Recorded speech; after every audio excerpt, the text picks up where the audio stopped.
Marcus Thompson had long since grown accustomed to stretching every dollar until it nearly tore. At 32, life had become a careful balancing act of responsibility, exhaustion, and quiet determination. He was a single father to a 6-year-old son, Tyler, and between his 2 jobs, one at a local hardware store during the day and handyman work in the evenings, Marcus often felt there weren't enough hours in the day to be both provider and parent. Still, he never allowed himself to complain.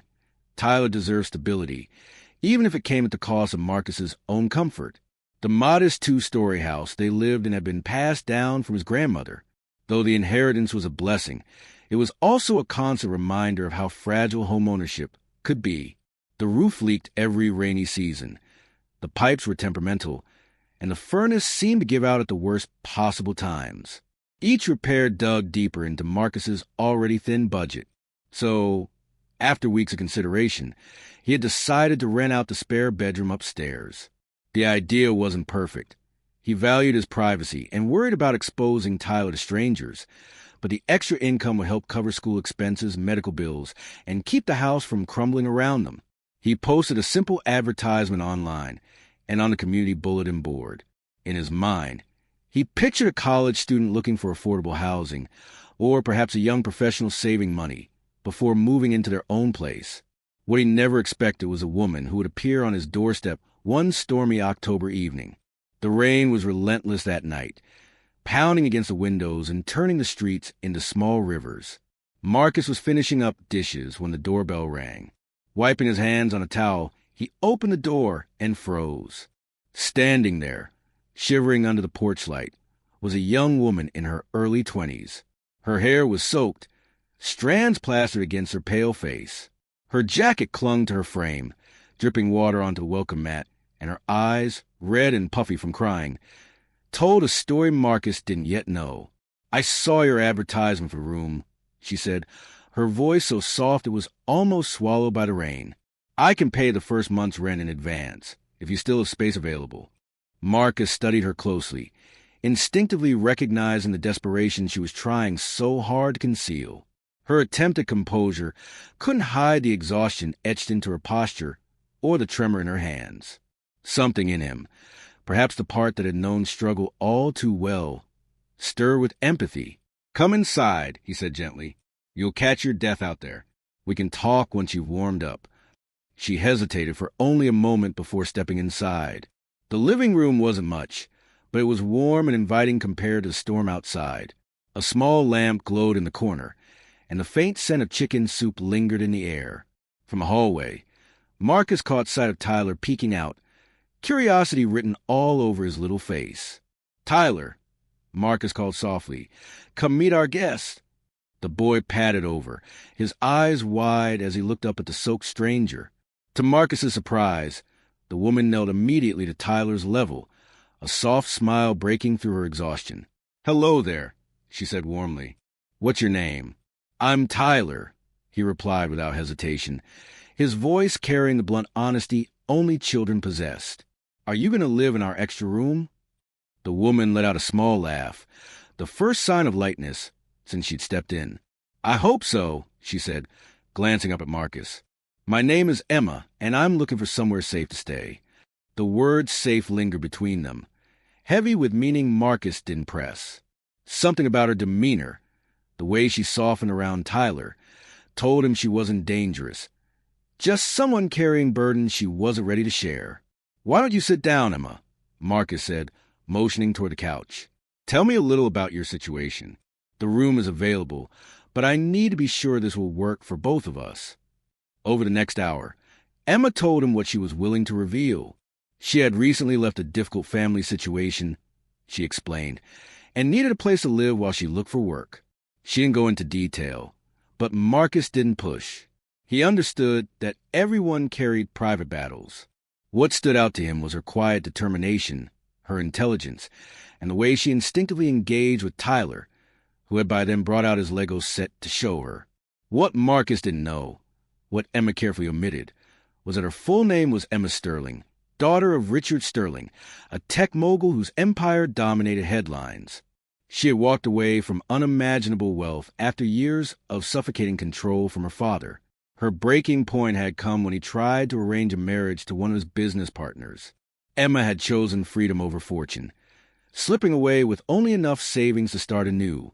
But none of that mattered in Marcus's living room that night.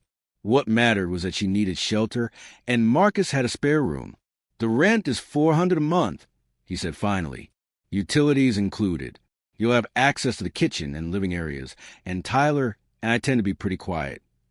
Emma reached into her jacket and pulled out an envelope. Inside was cash, 3 months' rent in advance. "I can pay more now if it makes things easier," she offered. Marcus shook his head firmly. "1 month is fine, Emma. I don't want you to empty your pockets. Whatever you're running from, I hope you find what you're looking for here." For the first time, Emma's guarded eyes softened with something like relief. "Yes," Marcus replied simply. "She's part of our family." Emma's eyes welled with tears, but this time they weren't from fear. They were from gratitude. For so long, she had felt like property in her father's world. But here, in this modest home, someone was finally fighting for her right to choose. The conversation that followed stretched into hours. At first, Richard was immovable, insisting Emma belonged in her family's estate, reminding her of the life she had abandoned: comfort, wealth, security.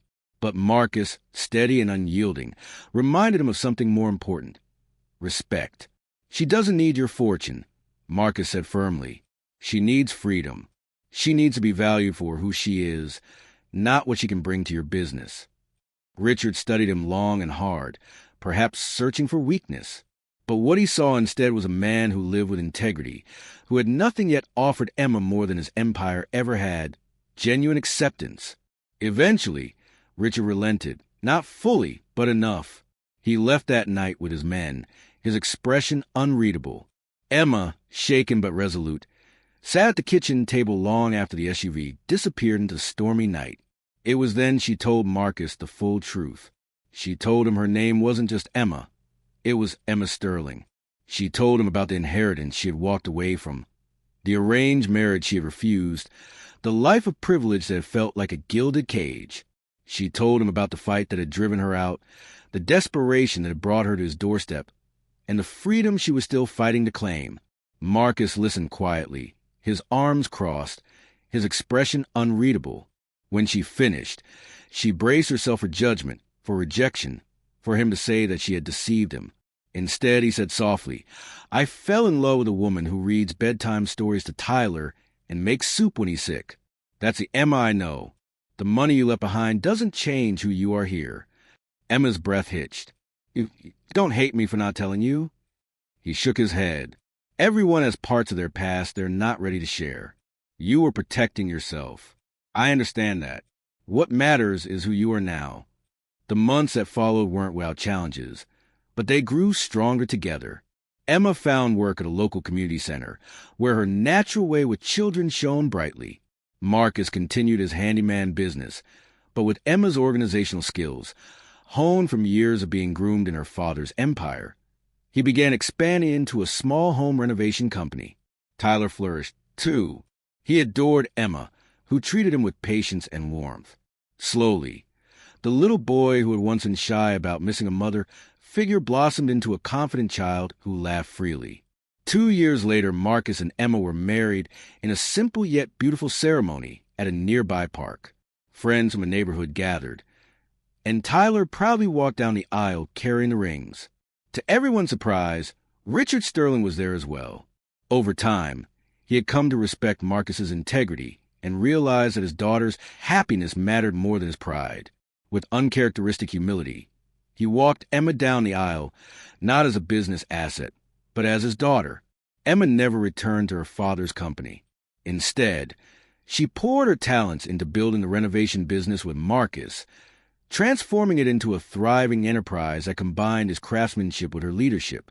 Their lives weren't luxurious, but they were rich in the truest sense, with love, laughter, and the shared understanding that family was built not on wealth, but on trust and devotion. Years later, when neighbors or new friends asked about their unusual beginning, Marcus would smile and say, "Sometimes the most valuable people come into our lives when they've lost everything else, because that's when we get to see their true character." And Emma, now both wife and mother, would look at the little family she had chosen and know that walking away from millions had led her to something priceless. In the weeks that followed, Emma quickly became more than just a tenant.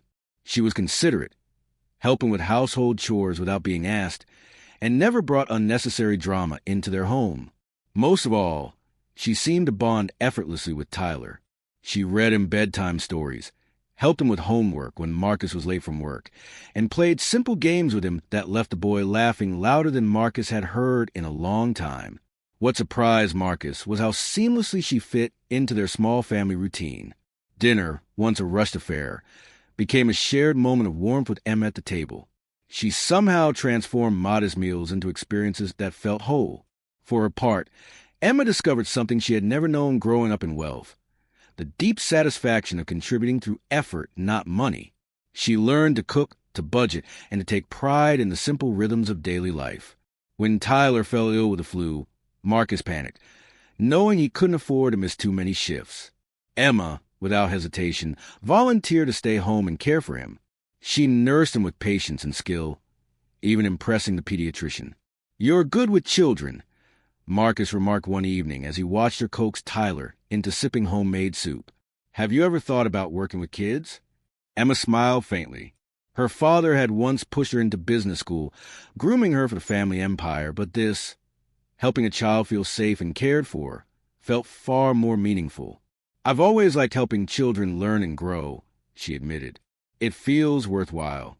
Marcus nodded, finding himself more intrigued by her every day. For 3 months, their lives blended together, each day weaving tighter bonds between them. Emma had created a space where Tyler felt secure, and where Marcus, for the first time in years, didn't feel quite so alone. But as with all secrets, hers couldn't remain hidden forever. Part 2 will continue with the arrival of her father's men, the confrontation, and a love story that grows stronger despite her hidden identity. 3 months into the arrangement, the fragile sense of peace Emma had found in Marcus's home began to crack. It started with a vehicle. Marcus, sitting in his small home office sorting bills, noticed it parked across the street, a sleek black SUV, the kind that didn't belong in their working-class neighborhood. The windows were tinted too dark to see inside, but the men in suits who stepped out briefly to stretch were impossible to ignore. Their posture, the subtle earpieces, the way their eyes scanned the house, it all screamed security detail. Marcus frowned. He had grown up in this neighborhood. He knew the difference between ordinary visitors and people who were watching. Quietly, he stepped into the living room where Emma was folding laundry with Tyler chattering beside her. "Emma," Marcus said carefully, "there are some people outside. They've been sitting in a black SUV across the street. Do you know anything about this?" At once, all color drained from her face, her hands still mid-fold, and for the first time since moving in, Marcus saw a genuine fear in her eyes. "I need to tell you something," she whispered. "Something I should have told you from the beginning." Before she could continue, a sharp knock sounded at the front door. Firm, authoritative. Marcus's gut tightened. Opening the door, he found himself face to face with 3 men. 2 were younger, dressed in tailored suits and dark glasses. Between them stood an older man, tall and commanding, his presence exuding wealth and authority. Marcus recognized him instantly from business magazines and news reports. "Richard Sterling," Marcus muttered under his breath. The older man nodded curtly. "We're looking for Emma Sterling," he said without preamble. "I believe she's been staying here." Marcus glanced over his shoulder, where Emma stood frozen in the hallway. Slowly, she stepped forward, her chin lifted though her eyes betrayed her turmoil. "Hello, Father," she said evenly. Richard's eyes flicked over the modest living room, the worn furniture, the little boy's toys scattered on the carpet. His lips tightened as though suppressing disapproval. "Emma," he said, his tone clipped, "this is no place for you. You've made your point. It's time to come home." Marcus straightened, planting himself subtly between Emma and her father. "With all due respect, Mr. Sterling, this is her home now, if that's what she wants." Richard turned his sharp gaze on Marcus. "And you are—" "Marcus Thompson, the homeowner." His voice was steady, but inside, Adrenaline surged. Emma has been living here for months. She contributes. She helps care for my son, and she deserved to decide for herself where she belongs. The air grew tense. Tyler peeked around the corner, confusion clouding his little face, and Emma instinctively stepped closer to him, as though shielding him. You would stand up to me for her? Richard asked, more surprised and angry.